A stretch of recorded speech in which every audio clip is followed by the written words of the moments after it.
नमस्कार, स्वागत है आपका। मैं हूं आपके साथ सपना दुबे। जम्मू कश्मीर में केंद्र सरकार द्वारा धारा 370 हटाए जाने के ऐतिहासिक फैसले के बाद से ही बौखलाया पाकिस्तान अपने हर दांवपेच आजमा रहा है।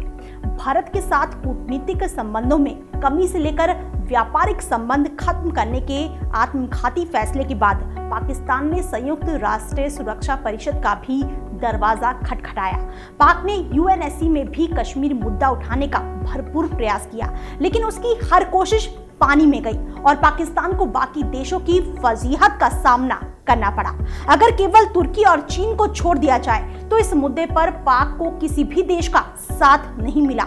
ऐसी स्थिति में पाकिस्तान के पास कोई विकल्प नहीं बचा सिवाय अपनी पुरानी रणनीति के तहत एक्शन लेने के। पाकिस्तान अपने नापाक इरादों को अंजाम देने के लिए हर बार की ही तरह जिहादी हथियार का इस्तेमाल करने पर उतर आया है। हाल ही में पाकिस्तान के मंत्रियों की ओर से आ रहे बयान तो कुछ यही बयां कर रहे हैं, लेकिन एक तरफ जहां सीमा पर तैनात की स्थिति लगातार बनी हुई है, हिंदुस्तानी सेना पाकिस्तानी सेना के जवानों के ईंट का जवाब पत्थर से दे रही है, वहीं भारत जल्द ही बिना कोई हथियार इस्तेमाल किए दुश्मन पाक को ढेर करने वाला है। भारत ने पाकिस्तान को सबक सिखाने का ऐसा रामबाण इलाज ढूंढ लिया है जिससे दुश्मन पाक के छक्के छूट जाएंगे और उनकी वही हालत हो जाएगी जैसे कि गरीबी में आटा कीला। खबर आगे बढ़ाएं उससे पहले आप हमारी वीडियो को लाइक और शेयर जरूर करें। साथ ही ऐसी और अपडेट्स के लिए आप बेल आइकन को दबाना ना भूलें। आगे आपको और जानकारी देते हैं कि 70 साल पहले हैदराबाद के निजाम ने पाकिस्तान को 20 करोड़ की मोटी रकम लोन के तौर पर दी थी, जो अब अगले 2 हफ्ते तक पाकिस्तान पर 300 करोड़ की बिजली बनकर गिरने वाली है। पाकिस्तान पर इसी लोन का बम जल्द ही फटने वाला है, क्योंकि अगले 1-2 हफ्ते में लंदन हाई कोर्ट इस मुद्दे पर सुनवाई कर अपना फैसला सुनाने वाली है, जिसके बाद पाकिस्तान को 350 करोड़ की मोटी रकम भारत को चुकानी पड़ सकती है, जिस पर वो पिछले 7 दशकों से कुंडली मारकर बैठा हुआ है। लंदन कोर्ट का आदेश पाकिस्तान को हर हाल में मानना ही पड़ेगा। आपको पता हो कि जून में लंदन हाई कोर्ट ने इस मुद्दे पर 2 हफ्ते का स्पेशल ट्रायल करने का फैसला लिया था, जिसके बाद इस बात के संकेत मिल गए थे कि अब जल्द ही इस मामले पर फैसला सुना दिया जाएगा, और अब कुछ ऐसा ही होता नजर आ रहा है। अगस्त के आखिर या सितंबर की शुरुआत तक इस मामले पर फैसला आ जाएगा। चलिए आपको थोड़ा इतिहास में ले चलते हैं, जहां से ये पूरी कहानी की शुरुआत हुई। दरअसल ये कहानी जितनी दिलचस्प है उतनी ही घुमावदार भी है। ये मामला सुनने में जितना आसान लगता है उतना ही पेचीदा भी है। साल 1948 में हैदराबाद के निजाम उस्मान खान ने उस समय 20 करोड़ रुपए की भारी रकम को पाउंड की शक्ल में तब्दील करके लंदन के बैंक में जमा करवा दिया था, जो पिछले 7 दशकों में लगभग 350 करोड़ के करीब पहुंच चुकी है। जब दोनों देशों का बंटवारा किया गया तो पाकिस्तान के शासक मोहम्मद अली जिन्ना हैदराबाद के निजाम को बहला फुसलाकर पाकिस्तान में विलय करने के प्रयास में लग गए। जिन्ना चाहते थे कि राज्य हैदराबाद पाकिस्तान का हिस्सा कहलाए। ऐसा जिन्ना इसलिए चाहते थे क्योंकि हैदराबाद का नाम ना ही सिर्फ बड़े राज्यों में शुमार था, बल्कि राज्य सबसे संपन्न रियासतों में से एक भी था। उस समय पाकिस्तान की आर्थिक स्थिति कुछ ठीक नहीं थी। पाकिस्तान बंटवारे के साथ ही कर्ज में डूबा हुआ था। उस वक्त जिन्ना के कहने पर हैदराबाद के निजाम उन्हें 20 करोड़ की राशि लोन के रूप में देने के लिए तैयार हो गए थे, जिसके बाद अब बारी पाकिस्तान की है इस धन राशि को वापस लौटाने की। वैसे निजाम की गिनती उन दिनों दुनिया के सबसे धनवान लोगों में होती थी। कुछ लोगों का तो ये भी मानना है कि उस समय निजाम भारत से ज्यादा पाकिस्तान को तवज्जो देते थे। यही वजह रही थी कि उन्होंने पाकिस्तान को गुपचुप तरीके से 20 करोड़ रुपयों का लोन भी आसानी से दे दिया था। ये मामला पिछले 70 सालों से दोनों देशों के बीच चल रहे बड़े विवादों में से एक है।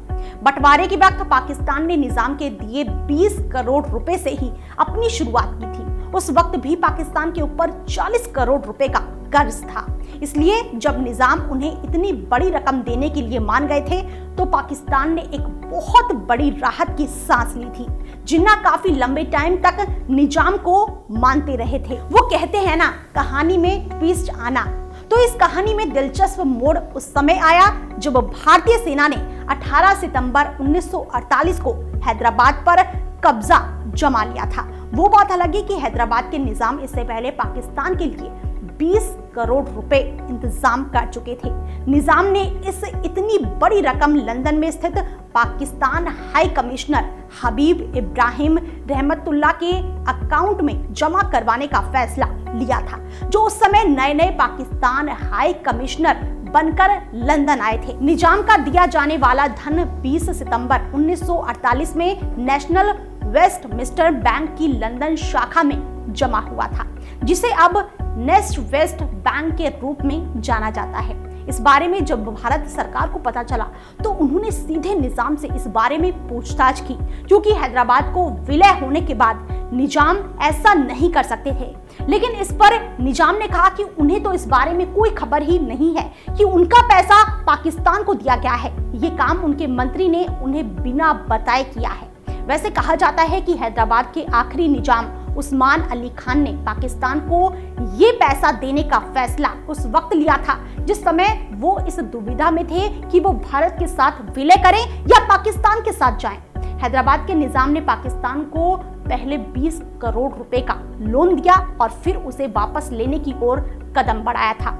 आजादी के समय लंदन ने सभी रियासतों को ये फैसला करने का हक दिया था कि वो खुद इस बात का फैसला करें कि उन्हें पाकिस्तान के साथ जाना है या फिर भारत के साथ विलय करना है। उस समय हैदराबाद ने खुद स्वतंत्र रखने का फैसला किया था। गौरतलब है कि निजाम के उत्तराधिकारी मुकर्रम जहेज, जो तुर्की में रहते हैं, पाकिस्तान को दिए लोन के बारे में उनका दावा है कि वो रकम पाकिस्तान को हथियार खरीदने के लिए दी गई थी।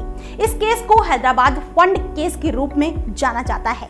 खैर, भारतीय सेना के हैदराबाद पर कब्जा करने के बाद पाकिस्तान की कमजोरी निजाम ने भांप ली थी और वो ये बात भी भली भांति समझ गए थे कि पाकिस्तान उनकी कोई मदद नहीं करने वाला है, जिसके बाद हताशा निजाम ने 27 सितंबर को वेस्टमिंस्टर बैंक से अनुरोध किया कि ये धन उन्हें वापस कर दिया जाए, क्योंकि ये बगैर उनकी जानकारी के पाकिस्तान उच्चायुक्त के खाते में डाला गया है। जब बैंक ने मना कर दिया तो निजाम ने उस वक्त लंदन की अदालत में मुकदमा ठोक दिया था, जिसके बाद बैंक ने रकम को विवादित मानकर उसे सीज कर दिया था। बैंक ने निजाम के सामने एक शर्त रखी कि ये रकम तभी मिल सकती है जब पाकिस्तान इस बात के लिए हामी भर दे कि ये रकम निजाम की है। लेकिन पाकिस्तान, जिसके पास खाने के लिए भी पैसे नहीं थे, वो फ्री में मिले 20 करोड़ रुपए को कैसे मना कर देता। पाकिस्तान ने तो उल्टा ये दावा किया कि ये सारा पैसा उसका है। तब से लेकर आज 70 साल से ये मामला चल रहा है। भारतीय सरकार उस पैसे को वापस पाने के लिए पिछले 70 साल से लड़ाई लड़ रही है, जिसमें पाकिस्तान को कई बड़े झटके भी लग चुके हैं। निजाम के वंशज भी इस लड़ाई में भारत के साथ हैं। उन्हें इस बार पूरी उम्मीद है कि उनके दादा की वो रकम जिस पर पाकिस्तान अपनी कुंडली मारकर बैठा है, वो भारत को वापस मिल जाएगी।